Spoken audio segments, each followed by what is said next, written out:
Breaking చూస్తున్నాం. పత్తి సాగులో అంతర పంటగా గంజాయి మొక్కలు వేశాడు. విషయం ఎక్సైజ్ డిపార్ట్మెంట్ కు తెలియటంతో వాళ్ళు ఎంట్రీ ఇచ్చారు.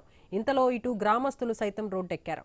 ఎక్సైజ్ పోలీసుల్ని అడ్డుకున్నారు, దాడి చేశారు. దీంతో పోలీసులకు గాయాలయ్యాయి. ఫోర్స్ రంగంలోకి దిగి 60 గంజాయి మొక్కల్ని ధ్వంసం చేశారు. సంగారెడ్డి జిల్లా చెల్లగిద్ద తాండాలో జరిగింది ఈ ఘటన. ఎట్టకేలకు గంజాయి సాగు చేస్తున్న జానకీరామ్ను పోలీసులు అదుపులోకి తీసుకున్నారు. గాయపడిన పోలీసులను ఆసుపత్రికి తరలించారు. ఇక ఇదే విషయంపై మరింత సమాచారాన్ని మా ప్రతినిధి క్రాంతి అందిస్తారు. క్రాంతి, చెప్పండి.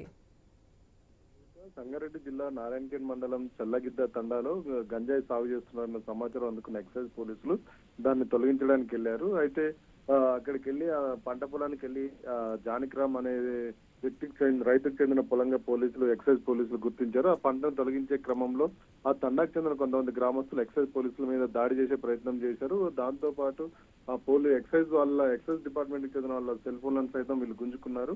మొత్తం వాళ్ళపై దాడి చేశారు. వెంటనే ఎక్సైజ్ పోలీసులు సమీపంలో ఉన్న సిర్గాపూర్ పోలీసులకు సమాచారం అందించడంతో సిర్గాపూర్ పోలీస్ స్టేషన్ నుంచి పోలీసులు వచ్చారు. వీళ్ళంతా కలిసి గ్రామస్తుల దాడి నుంచి ఎక్సైజ్ పోలీసులను కాపాడారు. ఆ తర్వాత ఎవరైతే గంజాయి సాగు చేస్తున్నారో జానకిరామ్ అనే వ్యక్తిని కూడా అదుపులోకి తీసుకున్నారు.